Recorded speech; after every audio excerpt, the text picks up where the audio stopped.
Hey guys, welcome to today's video. Yes, we are talking about marriage, and the reason for that is in less than a month, my husband and I are celebrating our first year anniversary. So I thought it'd be a good idea to do a few videos about marriage leading up to that. So if you guys want to stay updated and watch the following videos about marriage, you guys know what to do. If you're new here, hi, my name is Cookie, and I am very excited to talk about preparing for marriage. And of course, I'll be speaking from personal experience. There are many ways to prepare for marriage, but I just chose the ones that really impacted my marriage personally, and I just narrowed it down to a few points. I hope this video will be helpful to you, whether you are single, in a relationship, or engaged. And a lot of people say no one is ever really ready for marriage. That is slightly true, but there's always room for preparation. Of course, you don't want to be like overthinking everything and over preparing, if that's such a thing, but it's really good to have a firm foundation, especially when you're starting a life with someone. So for my first point, I think it is very applicable to anyone, because if you do have the desire to get married in the future, you can prepare for marriage by learning to love selflessly. When people think about marriage, a lot kind of get carried away by thinking about finding the one, or the sparks flying, or the dream wedding, or happily ever after. And sometimes they forget that marriage is actually two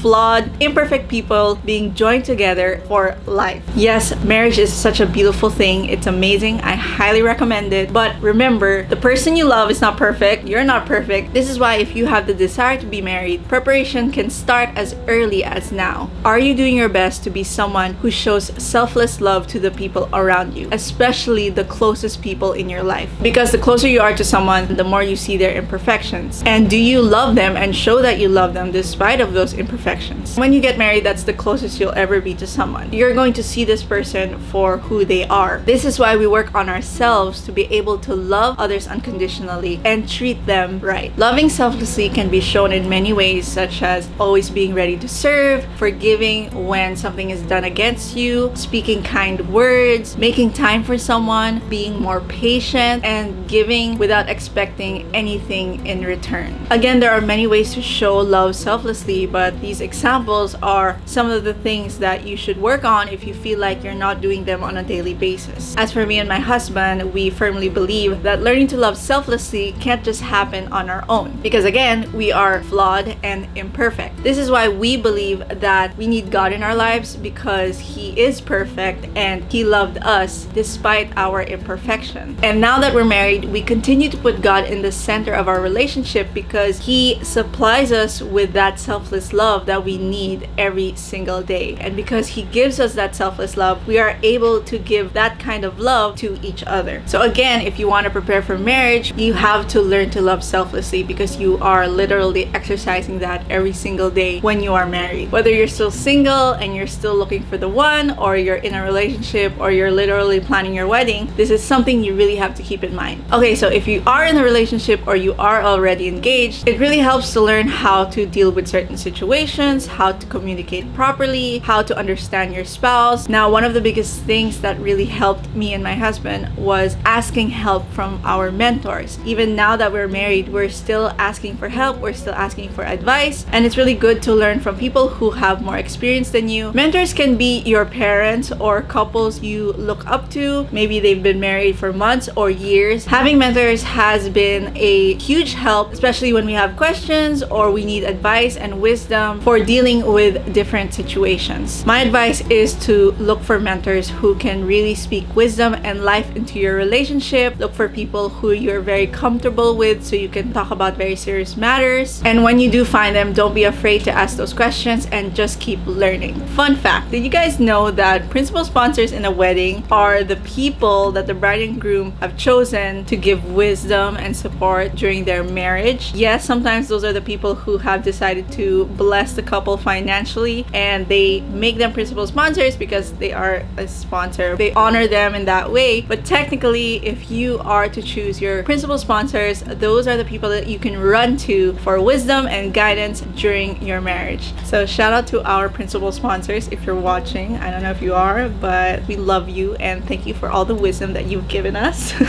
So that's just a fun fact if you guys didn't really know. But yeah, we chose our mentors to be our principal sponsors. They're the couples that we really look up to, really guided us and answered a lot of our questions in terms of marriage and raising a family and all that stuff. Okay, so another practical thing that we did to prepare for marriage was attend marriage seminars. And I think this is more for those who are already engaged. We were able to attend these through our church and they were really, really helpful. These seminars were like a deeper dive into the purpose of marriage and the roles of a husband and wife and so much more. It was really encouraging and exciting and refreshing to be reminded why God created marriage and the beautiful things that go along with marriage. I highly encourage those who are engaged to make time as a couple to learn about marriage together so that you're on the same page and you have the same values before you actually start your marriage. And it is really one thing that can help strengthen your relationship. So that's why marriage seminars, in my opinion, are very, very helpful when preparing for marriage. We also prepared for marriage in a way by really learning how to communicate with each other properly. And I've elaborated on this on another video, but we always talk about and we learn from our past arguments or disagreements so that in the future we can avoid further conflict. We really would talk about the way we would speak to each other and like our tones and what works and what doesn't. We really find it helpful in the future, especially when we feel like there is a bit of tension or when I'm not okay with something and he's not okay with something. We're able to voice it out. So yeah, that and the other things I've mentioned have really helped us. Hopefully I made some good points today, and learning doesn't stop once you actually get to marriage. But whether you're still single or you are in that relationship already and you are looking towards marriage, I promise you the preparation will be worth it. I'm so happy I get to talk about these things with you guys, and again, I'm very excited for the upcoming videos, so please stay tuned. Let me know if this was helpful. I would love to hear your thoughts in the comments below. Show some love by hitting the like button as well. Thank you so much for watching, and I'll see you guys in the next video. Bye!